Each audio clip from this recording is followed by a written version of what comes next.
الحمد لله نحمده ونستعينه ونستغفره ونعوذ بالله من شرور أنفسنا ومن سيئات أعمالنا من يهده الله فلا مضل له ومن يضلله فلا هادي له ونشهد أن لا إله إلا الله وأن محمدا عبده ورسوله أرسله بالحق بشيرا ونذيرا وداعيا إلى الله بإذنه وسراجا منيرا أما بعد فقد قال الله تعالى في كلامه المجيد وفرقانه العليم أعوذ بالله من الشيطان الرجيم بسم الله الرحمن الرحيم رب اغفر لي ولوالدي وللمؤمنين يوم يقوم الحساب وقال تعالى في شأن عبده ومحبوبه ورسوله إن الله وملائكته يصلون على النبي يا أيها الذين آمنوا صلوا عليه وسلموا تسليما صلى الله على محمد صلى الله عليه وسلم صلى الله على محمد صلى الله عليه وسلم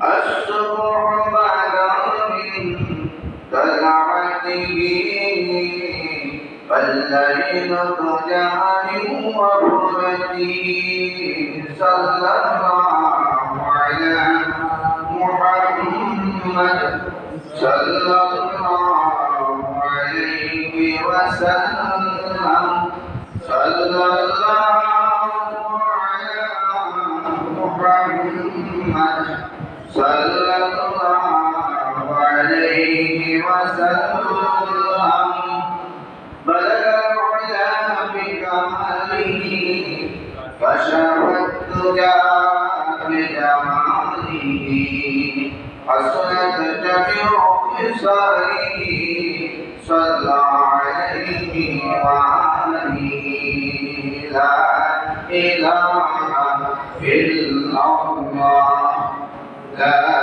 إله إلا الله لا إله إلا الله محمد رسول الله صلى الله عليه وسلم الحمد لله আল্লাহ রাব্বুল আলামিনের দরবারে লাখ কোটি শুকর যিনি আমাদেরকে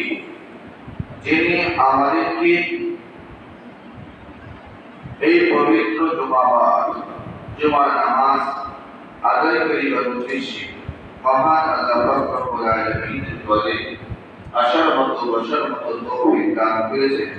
এজন্য আমরা সকলে আল্লাহ পাকের দরবারে শুকরিয়া আদায় করি আলহামদুলিল্লাহ। আল্লাহ পাক রব্বুল আলামিনের দরবারে আরো শুকরিয়া আদায় করি যিনি আমাদেরকে আজকে পবিত্র এই জুমাবারে আমরা উপস্থিত হয়ে যাকে না বানাইলে আসমান জমিন লৌহ কলম এই পৃথিবীর কোনো কিছু সৃষ্টি হতো না, সেই কুল কায়নাতের নবী মুহাম্মদ রাসূলুল্লাহ সাল্লাল্লাহু আলাইহি ওয়াসাল্লামের উপর আমরা মহব্বতে কয়েকবার দুরূদ শরীফ পাঠ করতে পেরেছি। এজন্য মহান আল্লাহ পাকের দরবারে আমরা সকলে আরেকবার শুকরিয়া আদায় করি, আলহামদুলিল্লাহ। আজকে যে বিষয়টি নিয়ে আমি আলোচনা করব সেই বিষয়টি অত্যন্ত গুরুত্বপূর্ণ, যে আমরা আজকে দুনিয়াতে আছি, কালকে আমরা দুনিয়ায় থাকবো না। আবার আমাদের পিতা মাতা যারা ছিল তারা আজকে দুনিয়ায় নাই। আমার দাদা দাদি নানা নানি তারাও দুনিয়া থেকে চলে গেছে। তাদের মতো আমাদেরকেও একদিন যেতে হবে, ঠিক কিনা? অতএব আমরা দুনিয়া থেকে বিদায় নিলে কবর জগতে আমাদেরকে হাজার হাজার বছর সেখানে আমাদেরকে থাকতে হবে। সেই কবর জগতে আমরা এই পৃথিবী থেকে কি নিয়ে যাব, আর কবর জগতে যাওয়ার পরে কবর জগতে কি আমরা যদি আমাদের পিতা মাতা, আমাদের দাদা দাদি নানা নানি, আমাদের ভাই বোন আপনজনদের জন্য দিলে আমরা এই দুনিয়াতে বসে তাদের জন্য ইসারে সওয়াবের উদ্দেশ্যে, তাদের কবর আযাব মওকুফের উদ্দেশ্যে, তাদের গুনাহ মাফের উদ্দেশ্যে যদি আমরা আজকে কিছু না করে যাই, অর্থাৎ তাদেরকে আমরা স্মরণ না করি, তাদের জন্য আমরা দোয়া না করি, তাহলে আমরা যখন দুনিয়া থেকে বিদায় নিব আমাদের সন্তান সন্ততি যে আমাদের জন্য দোয়া করবে এর কোনো গ্যারান্টি আছে?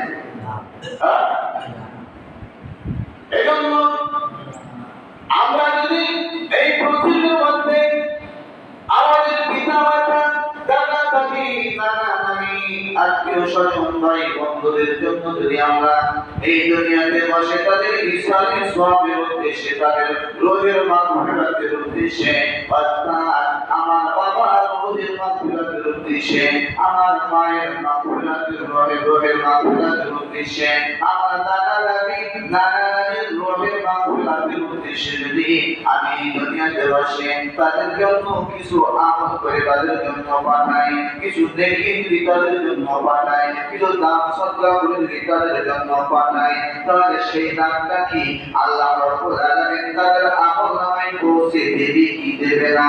তাদের আমলনামায় রসিলাই কি তারা মাপ পাবে কি পাবে না? আল্লাহ রাব্বুল আলামিনের কালাম থেকে আমরা হাদিস শরীফ থেকে আজকে এটাই প্রমাণ করব ইনশাআল্লাহ। আল্লাহ রাব্বুল আলামিন ربنا اغفر لي ولوالدي وللمؤمنين يوم يقوم الحساب। এটা কি কোরআনুল কারীমের মধ্যে একখানা আয়াত, কোরআনুল কারীমের আয়াত। আল্লাহ রাব্বুল আলামিন এই তামাম জগতের মানুষকে, তামাম জগতের বিশ্ব জগতের মানুষকে আমার আল্লাহ তাআলা বলেন, ও পৃথিবীর মানুষ, তোমরা তোমাদের পিতা মাতার জন্য, নিজের জন্য, পিতা মাতার জন্য, তোমার আপনজনের জন্য, মুমিন মুমিনাতের জন্য তুমি কিভাবে দোয়া করবে সেই দোয়াটা আমার আল্লাহ রাব্বুল আলামিন শিখিয়ে দিয়েছেন। বলুন সুবহানাল্লাহ।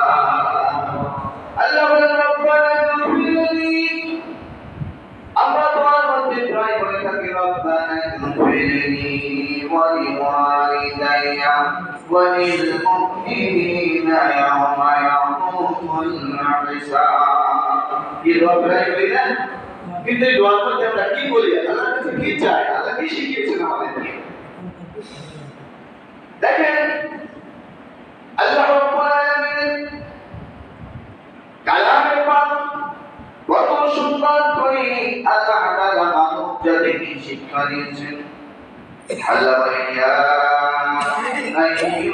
আইয়ুহাল্লাযীনা আমানু কুনু أنفسكم وأهلكم نارا سبحان الله বিশ্বজগতের মানুষকে আল্লাহ বলে ইয়া আইয়ুহাল্লাযীনা আমানু যারা ঈমান এনেছো যারা আল্লাহ পাকের উপর বিশ্বাস স্থাপন করেছো তাদেরকে আল্লাহ ডাক দিয়ে বলেন ইয়া আইয়ুহাল্লাযীনা আমানু হে ঈমানদারগণ হে মুমিনগণ যারা আমি আল্লাহকে আল্লাহ বলে স্বীকার করেছো আমি আল্লাহকে আল্লাহ বলে গ্রহণ করে নিয়েছো তোমরা শোনো কুরআন ফুসাকুম তুমি নিজে বাঁচো তুমি কি নিজে বাঁচো কে বলছেন আল্লাহ কে বলছেন আল্লাহ তাআলা বলেছেন তুমি নিজে বাঁচো কুরআন ফুসাকুম তুমি নিজে বাঁচো ওয়া আহলিকুম তোমার আহল পরিবার থেকে বাঁচাও কি থেকে বাঁচাও ওয়া আহলিকুম নারা সেই কঠিন জাহান্নামের আগুন থেকে জাহান্নামের আযাব থেকে তুমি নিজে বাঁচো আর তোমার আহল পরিবারকে বাঁচাও এটা কার কথা কার কথা আগে আল্লাহ বলছেন কি আগে জাতি বাঁচাও আগে কি জাতি বাঁচাও তারপরে নিজে বাঁচো এটা কি আল্লাহ বলছেন না আল্লাহ বলছে আগে নিজে বাঁচো আগে নিজে বাঁচো আনফুসাকুম তুমি আগে নিজে বাঁচো ওয়া আহলিকুম এরপরে তোমার আহল পরিবার তোমার সন্তান সন্ততি তোমার স্ত্রী পরিজনদেরকে তুমি জাহান্নামের আগুন থেকে বাঁচাও এরপরে যখন তুমি নিজে বাঁচবে তোমার আহল পরিবারকে জাহান্নামের আগুন থেকে বাঁচাতে সক্ষম হবে এরপরে তুমি সমাজকে বাঁচানোর চেষ্টা করো নতুবা তুমি নিজেও জাহান্নামে যাবে আর সমাজকেও জাহান্নামে নিয়ে যাবে এজন্য আল্লাহ বলেন ইয়া আইয়ুহাল্লাযীনা আমানু আনফুসাকুম ওয়া আহলিকুম নারা ওয়াকুদুহা আন-নাস ওয়াল হিজারা কারণ জাহান্নামের কাষ্ট হবে মানুষের পাথর জাহান্নামের আগুনের জ্বালানি হবে কি মানুষ এবং পাথর অতএব তোমরা জাহান্নামের আগুন থেকে বাঁচো নিজে বাঁচো নিজেকে আগে কেন বাঁচতে বলা হয়েছে আমি উদাহরণস্বরূপ বলতে চাই যে মানুষটা সাঁতার জানে না সাঁতার না জানে কিন্তু একটা মানুষ সাঁতার জানা মানুষ পুকুরের পাড়ে দাঁড়িয়ে আছে আর একটা সাঁতার না জানা মানুষ পুকুরের মধ্যে পড়ে গেছে এখন যে মানুষটা সাঁতার জানে না সেও পুকুরে পড়ে গেছে যে মানুষটা সাঁতার জানে না সেও পুকুরের উপরে দাঁড়িয়ে আছে এখন যদি ওই সাঁতার জানে না মানুষটা তিনি পুকুরের মধ্যে পড়ে গেছে ওকে বাঁচাতে চায় তাহলে নিজেও মরবে আর সে তাকে বাঁচাতে চাইবে সেও মরবে ঠিক কিনা কারণ সে নিজে সাঁতার জানে না না জানার কারণে তাকে যদি বাঁচাতে চায় নিজেও মরে যাবে আর যিনি ওই পানিতে ডুবে পড়েছে তিনিও মরে যাবেন এই জন্য আমার আল্লাহ বলছেন বান্দারে আগে নিজে সাঁতার শেখো আগে নিজে সাঁতার শেখো তারপরে পানির মধ্যে পড়বে তাকে পানি থেকে বাঁচানোর জন্য তুমি ঝাঁপ দিলে তুমি বাঁচাতে পারবে তুমি তো সাঁতার শিখেছ এরপরে তুমি তাকে সাঁতার শেখাও আগে নিজে শেখো তারপরে তাকে শেখাও যে জাহান্নামের পানি থেকে যদি তোমাকে বাঁচতে হয় অবশ্যই তোমাকে সাঁতার শিখতে হবে ঠিক কি না অপ্রতিদিন মানুষ এই জন্য আমার আল্লাহ বলেন ইয়া আইয়ুহাল্লাযীনা আমানু আনফুসাকুম ওয়া আহলিকুম নারা তুমি আগে জাহান্নামের আগুন থেকে বাঁচো এরপর তোমার আহল পরিবারকে জাহান্নামের আগুন থেকে বাঁচাও নিজে নামাজ পড়ো তোমার আহল পরিবারকে ছেড়ে মেয়েদেরকে স্ত্রী পরিজনকে নামাজের জন্য তাকিদ দাও নামাজ পড়ো কারণ তুমি হচ্ছে ঘরের কর্তা তুমি হচ্ছে ঘরের বাহাদুর তোমার ঘরের মধ্যে যদি বেনামাজি থাকে তোমার স্ত্রী নামাজ না পড়ে তোমার মেয়ে নামাজ না পড়ে তোমার ছেলে নামাজ না পড়ে কিয়ামতের ময়দানে আল্লাহর দরবারে কোটি কোটি মানুষের সামনে তোমাকে লজ্জিত হতে হবে এই জন্য বান্দা তুমি নিজে নামাজ পড়ো তারপরে অন্যকে তোমার হাত পরিবারে যদি আমাদের জন্য তাকিব দাও। আজকে অনেক বাবা আছে সন্তানদেরকে বলে বাবা মসজিদে যাও নামাজ পড়ো, কিন্তু নিজে নামাজ পড়ে না। বলেন তো নিজে যদি নামাজ না পড়ে সন্তান নামাজ পড়বে? আগে নিজেকে নামাজি বানাইতে হইবে। নিজে যদি নামাজি হয় সন্তান মা বাবার অনুসারী হয়ে যাবে, ঠিক কিনা? এই জন্য আগে নিজেকে বাঁচতে হবে। আগে নিজে যদি একটা বিড়ি সিগারেট খাই আর রাস্তা দিয়া একজন বিড়ি সিগারেট খাওয়া যায় আর তাকে বলি ভাই বিড়ি সিগারেট খাওয়া ঠিক না, এটা দিয়ে তারপরে বারবার খাওয়া মাকরুহ আলী অর্থাৎ গুনাহের কাজ। ও ভাই আপনি বিড়ি দেখায়েন না, সেই লোকটা আমাকে ওই আমার কথার পরিবর্তে আমাকে ধমক দেবে অথবা আমাকে একটা চড় দিতে পারে, কারণ বলবে আরে আপনার তো মুখের মধ্যে একটা বিড়ি, তুই বিড়ি টানতে আসার আমাকে বিড়ির জন্য নসিহত করো। কি বলবে না? আগে আমাকে এই বিড়ি সিগারেট ছাড়তে হবে। আমি যদি না খাই তারপরে আমি অন্যকে তাকে দিতে পারবো, দিতে পারবো। আল্লাহ নবী বিশ্বনবী রাহমাতুল লিল আলামিন নবী কামলি আলামিন হুজুর পাক সাল্লাল্লাহু আলাইহি ওয়াসাল্লামের কাছে এক পুরী নালিশ করতেছেন, হুজুর আমার ছেলেটা এত বেশি মিষ্টি খায় যে আমি আমার ছেলেকে মিষ্টি দিয়ে কুলাতে পারছি না। হুজুর আমার ছেলেটা মিষ্টি বেশি খায়, খুব বেশি খায়, আমি তো তাকে মিষ্টি দিয়ে তাকে সন্তুলন করতে পারছি না। আল্লাহ নবী বিশ্বনবী রাহমাতুল লিল আলামিন নবী তিনি বলেন আমার আল্লাহ রাব্বুল আলামিন বলেছেন ইয়া আইয়ুহাল্লাযীনা আমানু লিমা তাকুলুনা মা লা তাফআলুন। হে ঈমানদারগণ তুমি নিজে যাহা বলো না তা অন্যকে বলো না। কার কথা? কার কথা? আজকে আমরা বড় বড় একটা ডায়লগ দেই, বড় বড় একটা ওয়াজ কিন্তু নিজে মানে না। আল্লাহ বলে নিজে যাহা করো না তা অন্যকে বলো না। কার কথা? আল্লাহ নবী বিশ্বনবী রাহমাতুল লিল আলামিন নবী কামলি আলামিন কত সুন্দর তার নিজের একটা গুণ গরিমা ছিল। বিশ্বনবী চিন্তা করলেন আমি নবী মুহাম্মদ, আমি নিজে তো মিষ্টিকে পছন্দ করি, আমি নিজেও মিষ্টি একটু বেশি খাই, অতএব আমি যেহেতু বেশি খাই তাহলে আমি কিভাবে তাহাকে মিষ্টির জন্য পালন করব? নবীজি গরিমাকে বললেন গরিমা যাও এক সপ্তাহ তুমি তোমার ছেলেকে নিয়ে আসো। আল্লাহ নবী বিশ্বনবী রাহমাতুল লিল আলামিন নবী মিষ্টি খাওয়া কমিয়ে দিলেন, মিষ্টি খাওয়া একটু কমিয়ে দিলেন, কমাতে কমিয়ে দিলেন। যখন মিষ্টি খাওয়া কমিয়ে দিলেন এক সপ্তাহ পরে বলি ওই ছেলেকে নিয়ে আসলেন, কি ব্যাপার তোমার ছেলে কি এখন মিষ্টি বেশি খায় না? হুজুর বললেন সুবহানাল্লাহ, খুব ভালো লাগছে। আত্মাধিক দোয়া অর্থাৎ এটা হচ্ছে নেকবিহীন দোয়া। আল্লাহ তাআলার কুদরতি ক্যামেরায় নবীজি নিজে সংশোধন হয়েছে, অন্য সংশোধন হয়ে গেছে। বলুন সুবহানাল্লাহ।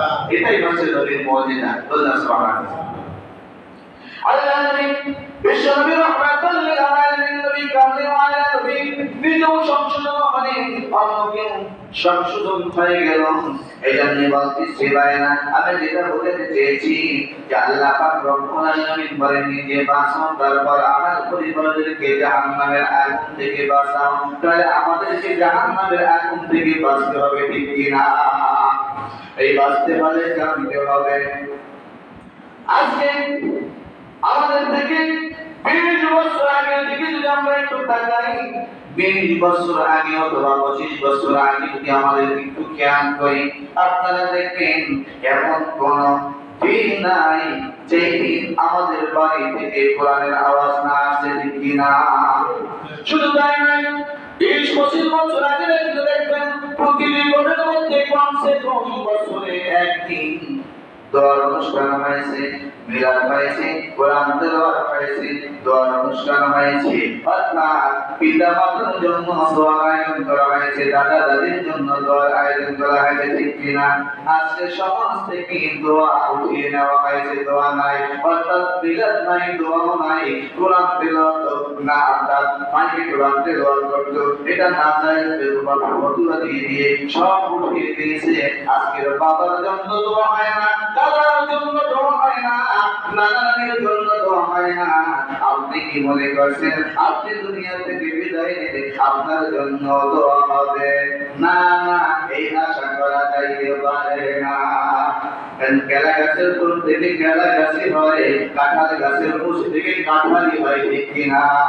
আপনি যেমন আপনার পিতা মাতাকে স্মরণ করে তাদের জন্য দোয়া করবেন, আল্লাহ বলেন আপনার জন্য আপনার সন্তানেরা দোয়া করবে, আপনি করবেন না, আপনি দোয়ার আশা পাবেন না। আমার আল্লাহ বলেন ও পৃথিবীর মানুষ, রব্বানা গফিরলি, তুমি বলো হে আল্লাহ আপনি আমাকে মাফ করুন, আমাকে ক্ষমা করুন, আমাকে মাফ করুন। রব্বানা গফিরলি ওয়া লিওয়ালিদাইয়া, আল্লাহ আপনি আমার পিতা মাতাকে মাফ করে দেন। খুব সুন্দর দোয়া। রব্বানা গফিরলি, আল্লাহ তুমি আমাকে ক্ষমা করে দাও, আমাদেরকে ক্ষমা করে দাও। ওয়ালিওয়ালিদাইয়া, আমার পিতা মাতাকে তুমি মাফ করে দাও। ওয়ালিল মুমিনিনা, আমার পৃথিবীর সমস্ত মুমিন মুমিনাতদেরকে মাফ করে দাও। ইয়াওমা ইয়াকুমুল হিসাব, ইয়াওমা ইয়াকুমুল হিসাব, সেই দিনে যেই দিন হিসাব প্রতিষ্ঠিত করা হবে। আসলে ময়দানে যেদিন হিসাব নিকাশ হবে সেদিন আল্লাহ তুমি আমাকেও মাফ করে দিও, আমার পিতা মাতাকেও মাফ করে দিও, সমস্ত পৃথিবীর মুমিন মুমিনাতদেরকে মাফ করে দিও। আল্লাহ সুবহানাহু। দোয়া শিখিয়েছেন কে? দোয়া শিখিয়েছেন কে?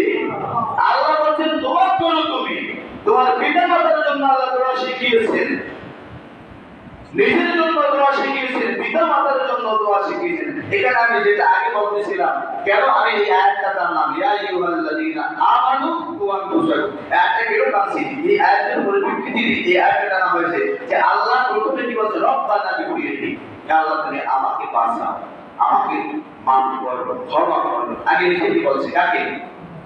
নিজে যদি ক্ষমা না পায়, নিজের বান্দারাই যদি অপবিত্র হয়, তাহলে সেই বান্দে যত পবিত্র মান লাগবে তাকে পবিত্র হবে না, নাপাক হবে। এই জন্য আগে তো নিজেকে শুদ্ধ করতে হবে। আল্লাহ কত সুন্দরভাবে শিখিয়েছেন, রব্বানা গফিরলি, আল্লাহ আমার প্রতি বলেন মালিক তুমি আমাকে আমাদেরকে ক্ষমা করে দাও। ওরে ওয়ালিদাইয়া, আমার পিতা মাতাকে ক্ষমা করে দাও। ওয়ালিল মুমিনিনা ইয়াওমা ইয়াকুমুল মুমিনিনা ইয়াওমা ইয়াকুমুল হিসাব, পৃথিবীর সমস্ত মুমিন মুমিনাতদেরকে আল্লাহ সেদিন হিসাব থেকে সেদিন প্রতিষ্ঠিত হবে, সেদিন সকলকে আল্লাহ তুমি মাফ করে দিও। আমিন।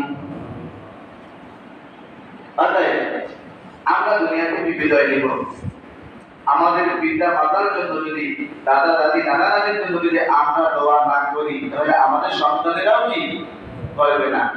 কারণ মিসাল দিতে গিয়ে আমি আপনাদের কিছু বলতে চাই যে দাদা দাদি ছেলেকে অর্থাৎ বিয়ে করাইছে, নাতি বুকে হয়েছে, নাতি বুকে নিয়ে বসবাস করতেছে, এখন নতুন পুতের বউ ঘরের মধ্যে আসছে, শ্বশুর শাশুড়িকে দেখতে পারে না, বলে কইনা। আর অনেক সময় দেখা যায় স্ত্রী খুশি করতে গিয়ে পিতা মাতার উপর লাঞ্ছিত অপমানিত হয় পিতা মাতা, এমনকি পিতা মাতাকে বৃদ্ধাশ্রম পর্যন্ত রেখে আসে, ঠিক কিনা? তাহলে এখন বলেন কারণে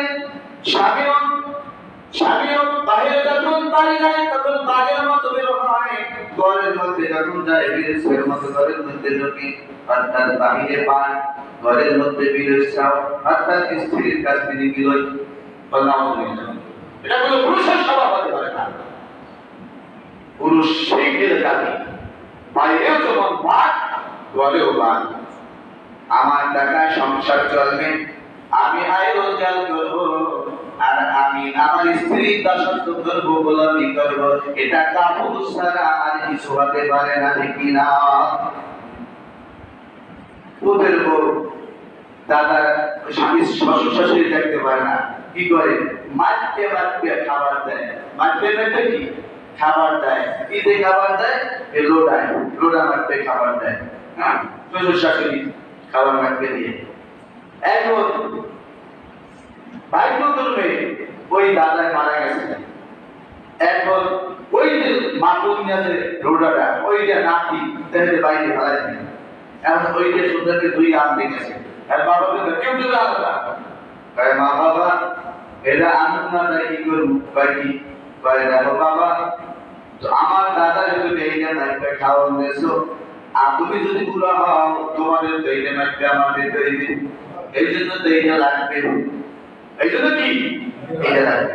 তুমি যেমন আমার দাদারে কাজ পেতেছো খাও আমি তো তোমার এইটা কাজ পেতে তৈরি এটা কেমন দিব এটা রাখা জবাব দিতে এটা কি রাখতে এটা আরে সাবধান নবীন মুসলমান, আপনি যদি আপনার বাবার জন্য মায়ের জন্য দোয়া না করেন, আপনি আপনার দাদা দাদি নানাদের জন্য যদি সারা সওয়াব উদ্দেশ্যে বিরাট মাহফিল দোয়া না করেন, আজকের সময়ে মিসকিনদেরকে খানা পিনার মাধ্যমে তাদের কিছু বকশিশ কোরআন তেলাওয়াত করে কিছু না পাঠান কবরে, আপনি মরে গেলে আপনার সন্তান পাঠাইবে এটা আশা করা যায় না, ঠিক না? অতএব عن ابي هريره رضي الله تعالى عنه ان رسول الله صلى الله عليه وسلم قال اذا مات الانسان قطع عنه عمله الا من ثلاثه اشياء من صدقه جاريه او علم ينتفع به او ولد صالح يدعو له। النبي আল্লাহু হুরায়রা রাদিয়াল্লাহু তাআলা আনহু থেকে বর্ণিত যে রাসূল পাক সাল্লাল্লাহু আলাইহি ওয়াসাল্লাম বলেছেন যখন কোন মানুষ মারা যায়, কি যখন কোন মানুষ মারা যায় তখন তার আমলের দরজাগুলো বন্ধ হয়ে যায়, কি দরজা বন্ধ হয়ে যায়, তার সমস্ত আমলের দরজা বন্ধ হয়ে যায়, তবে তিনটা আমলের দরজা সব সময় খোলা থাকে। কয়টা? তিনটা আমলের দরজা সব সময় খোলা থাকে। এক নম্বর হচ্ছে সাদাকাতুল জারিয়া, যদি সদকায়ে জারিয়া হিসাবে দুনিয়ার মধ্যে কোনো কিছু প্রতিষ্ঠিত করে যায়, অর্থাৎ কেউ সদকায়ে জারিয়া হিসাবে একটা মসজিদ করে যায়, একটা এতিমখানা করে যায়, একটা মসজিদ করে যায়, অথবা একটা রাস্তা করে যায়, একটা ব্রিজ করে যায়, একটা চাপ দিয়ে যায়, পোল দিয়ে যায়, মানুষের জন্য একটা যাতায়াতের ভালো ব্যবস্থা করে যায়, এগুলো হচ্ছে সদকায়ে জারিয়া। একটা মানুষ একটা সন্তান লেখাপড়া করতে পারে না, ওই সন্তানকে লেখাপড়া করাইয়া লেখাপড়া করার ব্যবস্থা করিয়ে দেয়, এইগুলো হচ্ছে সদকায়ে জারিয়া।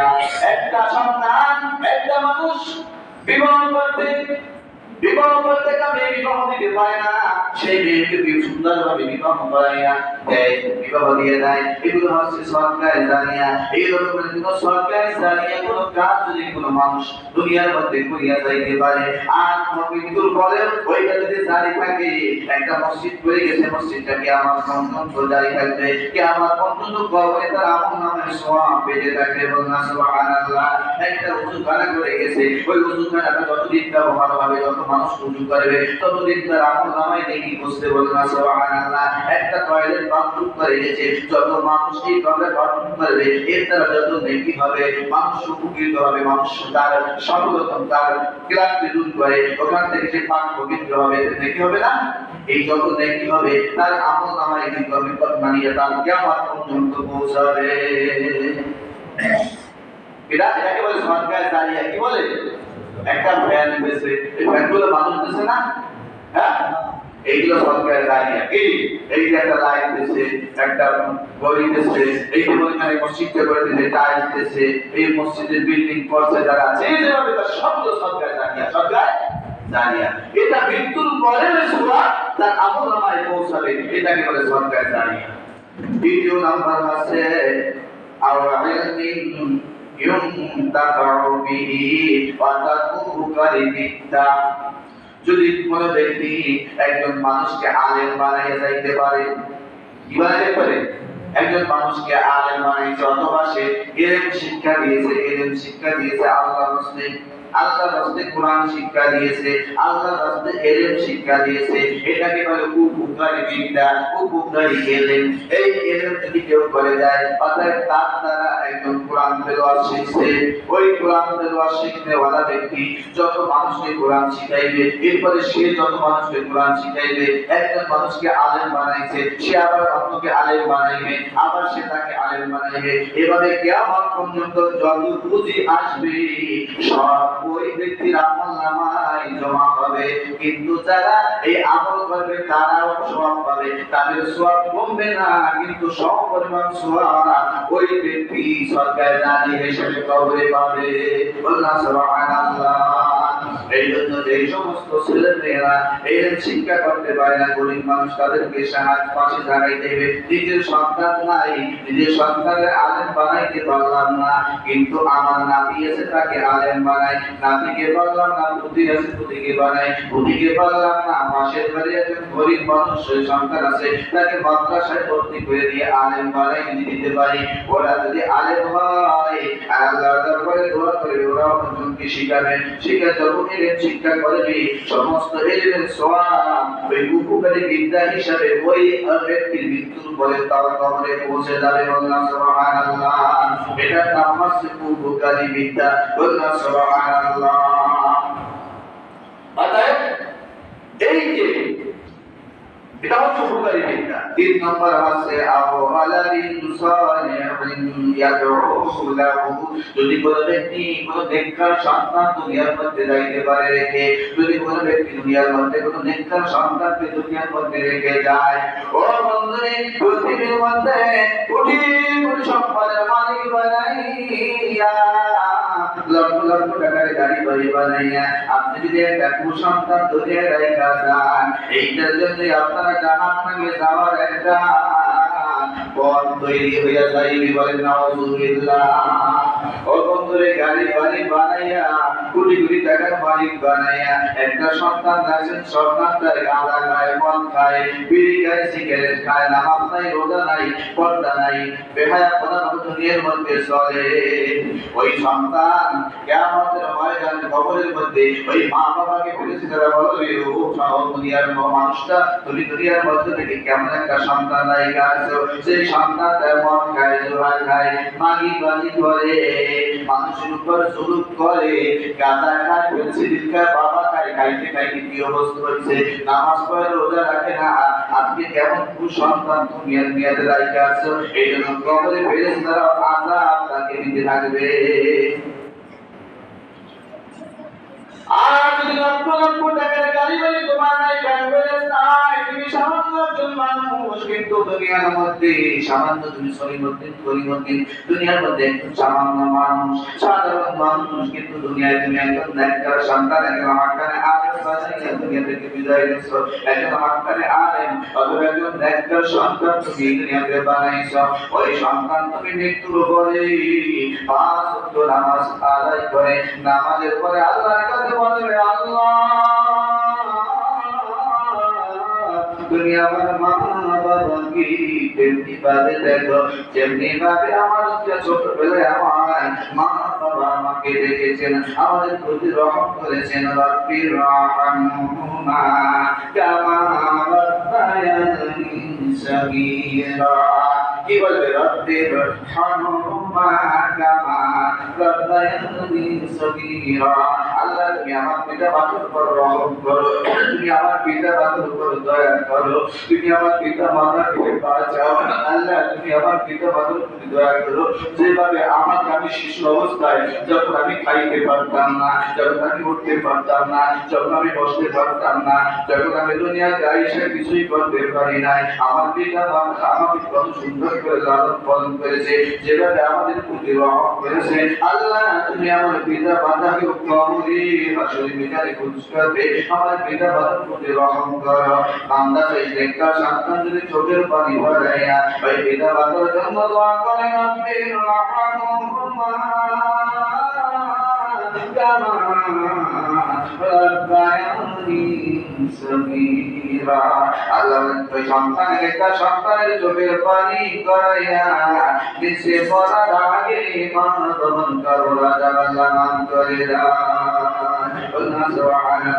এই জন্য বন্ধুরা অনেকটা সন্তান দুনিয়াতে বানাইয়া যান না আমাদের সন্তান দুনিয়াতে রেখে যান দুনিয়ার মধ্যে কেন সফলতা হবে মৃত্যুর পরে আপনি নাজাত পাইবেন এই জন্য নিজেও নামাজ পড়েন সন্তানদেরকেও নামাজের জন্য তাকিদ দেন নিজে নামাজ পড়েন কিন্তু সন্তান ফজরের নামাজ পড়ে না ওঠে না ও নিজে জোহরের নামাজ পড়েন সন্তান জোহরের নামাজ পড়ে না নিজে আসর পড়েন সন্তান আসরের নামাজ পড়ে না নিজে মাগরিব পড়েন সন্তান মাগরিবের নামাজ পড়ে না নিজে আসরের ঈশার নামাজ পড়েন সন্তান ঈশার নামাজ পড়ে না আপনি নামাজে হইয়া ঘুমাইলেন আপনার সন্তান বেনামাজ হইয়া ঘুমাইল তাতে আপনি একজন মুমিন আর আপনার সন্তান মুমিন পার্থক্য কোথায় চলে গেল একটা বেঈমান একটা মুসলমানের মধ্যে প্রধান পার্থক্য হলো নামাজ ইমানের পরে প্রথম কাজ আছে নামাজ বলুন সুবহানাল্লাহ আপনি পারা যাইবে না নিজেও নামাজ পড়বে ছেলে সন্তানকে নামাজের জন্য তাকিদ দেবেন কি পারা যাইবে ঠিকই পারবেন আল্লাহু আকবার আল্লাহু আকবার আল্লাহু আকবার তুমি কবুল করো তোমার মুহাম্মাদি বান্দারা আশিকিন দান শাকিন বান্দারা কুতাইনা ইরাদা করেছে মানি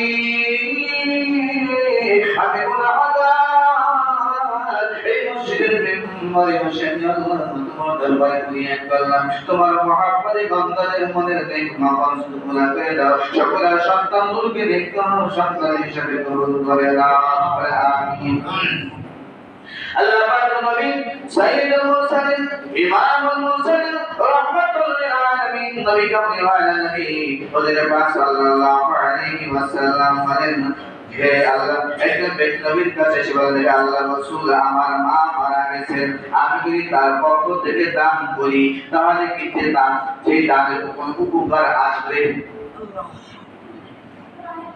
আল্লাহ নবীর কাছে একজন লোক এসে বলছে ইয়া রাসূলুল্লাহ ইয়া হাবিবাল্লাহ আমার মা মারা গেছে ঠিক আছে আমার মা মারা গেছে আমার মায়ের পক্ষ থেকে যদি আমি কিছু দান করি সেটা কি আমার মার কবরে পৌঁছবে তা সওয়াব নবীজি বলেন হ্যাঁ আল্লাহ সুবহানাল্লাহ নবীজি বলেন লোকটি সাথে সাথে বলল আমার একটি খেজুরের বাগান আছে আমার একটি বাগান আছে আমি তা আপনাকে সাক্ষী রেখে আমার মায়ের পক্ষ থেকে দান করলাম বললাম সুবহানাল্লাহ সুনানে তিরমিজিতে হাদিস এসেছে ইবনে আব্বাস রাদিয়াল্লাহু তাআলা হাদিসটা বর্ণনা করেছেন যে এক ব্যক্তি রাসূলের কাছে আসছে বলে আমার মা মারা গেছে ইয়া রাসূলুল্লাহ আমার মায়ের যদি দান করি সেই দানটা কি কবুল হবে নবীজি বলেন হ্যাঁ সাথে সাথে বলে নবী আপনাকে আমি সাক্ষী রেখে আমার একটা বাগান আছে আমার বাগানটা আমার মায়ের পক্ষ থেকে আমি দান করলাম আল্লাহ সুবহানাল্লাহ এই হাদিস থেকে প্রমাণ হলো যে ঈসার সওয়াব মায়ের জন্য যদি কিছু সন্তান যদি কিছু করে পাঠায় বাবার জন্য যদি সন্তান কিছু পাঠায় আপনজনের জন্য যদি আপনজনে কিছু পাঠায় তাহলে সেটা কবরে পৌঁছে কবরে কি পৌঁছে হাদিস প্রমাণ আছে এটা কি বলে ঈসার সওয়াব এটা কি বলে ঈসার সওয়াব আজকে অনেক মানুষ এই ঈসার সওয়াবকে তারা মানে না তারা বলে ঈসার সওয়াব কি কবরে আবার কি যা হয়ে গেছে এই বন্ধন বিশ্বাস তাহলে এই হাদিস কি আপনি মিথ্যা বলবেন কোনো সুযোগ আছে রাসূলের হাদিস কি মিথ্যা বলার কোনো সুযোগ আছে এই সারা সওয়াব আপনি কবরের পাশে গিয়ে মা বাবার জন্য সূরা ফাতিহা সূরা ইখলাস শরীফ যদি আপনি দোয়া করেন এর সওয়াব অবশ্যই মা বাবার কবরে পৌঁছে যাবে আল্লাহ সুবহানাল্লাহ পৌঁছে না আল্লাহ নবী বলেন এই সাগরে পড়া মানুষগুলো যেমনি ভাবে সাগরে পড়িয়া হাবুডুবু খায়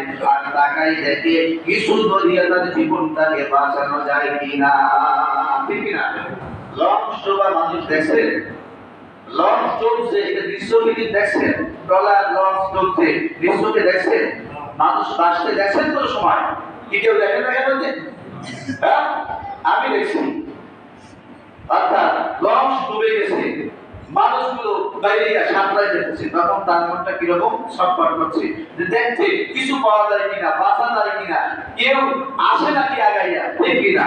এটা একটা বেহাল অবস্থা না? নদীকে বলে যদি এইরকম অবস্থা হয়, সাগরে বলে কি আরো বেহাল অবস্থা না? বিশাল সাগর। রাসূল বলছেন সাগরের পড়া মানুষগুলো জমি ভাবে হাবুডু কোথায়, আর তাকায় কিছু করে বাঁচা যায় কিনা। তেমনি ভাবে কবরওয়ালা মানুষগুলো দুনিয়ার মানুষের দিকে তাকায়, দুনিয়ার আওলাদের দিকে তাকায়, সন্তানের দিকে তাকায়। ওই সন্তানেরা গাড়ি বাড়ি ধন সম্পদ জায়গা জমি সব কিছু তোমার জন্য রাখি আসলো। সন্তান রে, তোমার কাছে আমি গাড়ি চাই না রে সন্তান, তোমার জন্য বাড়ি চাই না রে সন্তান। একটু একবার সূরা ফাতিহা পড়িয়া, তিনবার সূরা ইখলাস পড়িয়া একটু আমার জন্য দোয়া করু। এই দোয়াটা যদি ওই বাবার কাছে পৌঁছে যায়, এই এই বিশাল পাহাড়, এই পৃথিবীর মধ্যে বিশাল বড় বড় পাহাড় আছে, ওই পাহাড় পরিমাণ স্বর্ণ পাইলেও যা খুশি না হয়। একবার সূরা ফাতিহা, তিনবার সূরা ইখলাস পড়িয়া যদি পিতা মাতার প্রতি বকশিশ করে, ওই পিতা মাতা ওইটা পাওয়ার পরে তার চেয়ে বেশি খুশি হয়ে যায়। বলুন সুবহানাল্লাহ। আল্লাহ রাজি আছে পিতা মাতার কবরের পাশে যে একটু দোয়া করবেন। সপ্তাহে প্রতিদিন না পারলেও সপ্তাহে অন্তত একদিন যাইবেন, সপ্তাহে একদিন না পারলেও অন্তত মাসে একদিন কবরের পাশে যাইবেন। কি পারবেন না? পারবেন না? যাইবেন রে ভাইরা। বছরে কমপক্ষে 2-1 দিন হইলেও পিতা মাতাকে স্মরণ করে একটু দোয়ার মজলিস কায়েম করবেন, মিলাদ কায়েম করবেন, দোয়া কায়েম করবেন, মিলাদ শরীফ পড়াইবেন। মিলাদ শরীফের মধ্যে ভাই কি করে? মিলাদ শরীফের মধ্যে সূরা ফাতিহা পড়ে, সূরা ইখলাস পড়ে, সূরা ফালাক পড়ে, নাস পড়ে, কোরআন তেলাওয়াত করে, ও বন্ধুরে দুরূদ শরীফ পড়ে, নবীকে দাঁড়াইয়া তাজিমে সালাম দেয়। এর মধ্যে কোনটা কোন কাজটা বেদাত, এর মধ্যে কোন কাজটা না যায়? যারা ফতোয়াবাজি করে, সারা জীবন ফতোয়াবাজি করবে, দাঁত বেদাত করবে, কিন্তু এই দিকে তাকানো যাবে না। কারণ কোন ভালো জিনিস কি যদি কেউ না যায় বলে, কোন হালাল জিনিস কি যদি কেউ ফতোয়া দেয় হারাম, ওই ব্যক্তি কুফরির মধ্যে পড়িয়া যায়। আর এই ব্যক্তি কুফরির মধ্যে পড়িয়া যায়, তার নিজের অজান্তে নিজের বোকারা হয়ে যায়। সাবধান, জায়েজ জিনিসকে যদি কেউ না জায়েজ বলে, হালাল জিনিসকে যদি কেউ হারাম বলে। আমি না বড় বড় মুফতিরা ফতোয়া দিয়েছেন, হালাল জিনিসকে হালাল জানতে হবে, হারাম জিনিসকে হারাম জানতে হবে। যেটা জায়েজ সেটাকে জায়েজ বলতে হবে, যেটা নাজায়েজ সেটাকে নাজায়েজ বলা যাবে। কিন্তু জায়েজ জিনিসকে যেটা হক্কানি উলামায়ে কিরাম করেন, যেটা হক্কানি আলেম উলামায়ে করতেছেন, পীর মাশায়েখ করতেছেন, তোমার মতো কাঠ মোল্লা, তোমার মতো সামান্য বড়ওয়ালা কয়েকদিন বলতে আইয়া তুমি মস্তা দেওয়া শুরু করছো বেদাত বেদাত। তুমি জানো না জায়েজ জিনিসটাই তুমি বেদাত করতেছো। মানুষ বিরাট করলে কি মা বাবার এই বল যাদের কাছে খায় কিংবা এই দাও তোর বুবুরে দাওয়াত করে দেয়া, তাই তো বিরাট করা হয় না? হয় না? এই তো বুবুরে দাওয়াত কর, এই তো মামারে দাওয়াত কর, তো নানার কাছে নানারে দাওয়াত কর, এই আত্মীয় স্বজন দাওয়াত করে দিয়ে আনিয়া এরপরে সেখানে একসাথে বসে কিছু দোয়া করে মিলাদ করে সালাম করে, আর তুমি ভক্তিবাজি করে দিয়া সেইটা তুমি সমাজ থেকে উঠাই দিয়েছো। মানুষ আজকের মা বাবার কথা উত্তর কথা স্মরণ করে, মা বাবার কথা স্মরণ করে না। উত্তরে একবারে খাওয়ায়, মা বাবার কথা স্মরণ করে একবারে খাওয়ায় না। এত খারাপ হয়ে গেছে আজকের মানুষ সমাজ। এদের কথা শোনা যাবে না। বছরে কমপক্ষে 2-1 দিন মা বাবার কথা স্মরণ করে আত্মীয় স্বজন নিয়ে ডাক দিয়া যা পারেন, নাই দুধ না মানে লবণ দেয়, যা পারেন যেভাবে তৌফিক সেভাবে তাদেরকে একটু খাওয়াই দেওয়া করেন। এতে লাভ আছে। নিজে আপনি করিয়ে যাইবেন, আপনার জন্য সন্তান করবে, আপনি করবেন না আপনার জন্য সন্তান করবে না। এই যে সব এটা অবশ্যই দরকার আছে। এটা আমি যদি করি আমার সন্তান আমার জন্য দোয়া করবে। আল্লাহ আমাদের সকলকে বোঝার তৌফিক করবেন। আমিন। সমাজে আল্লাহ আমাদের সকলকে তৌফিক দান করুন। আমরা যেন নিজে নেককার হতে পারি, সন্তানদেরকেও নেককার বানিয়ে দুনিয়াতে বিদায় নিতে পারি, নেক আমল নিয়ে আল্লাহ ওয়ালা হয় করে যেতে পারি। সেই তৌফিক দান আমিন। আমিন দাওয়ানা আলহামদুলিল্লাহি রাব্বিল আলামিন। শুক্রবার দিন যদিও বলার কিছু থাকলেও বলার সময় নাই। আল্লাহ আমাদের তৌফিক দেন। আগামী জুমার ওয়াজ করব ইনশাআল্লাহ। আসসালামু আলাইকুম। যারা সুন্দর করেন যারা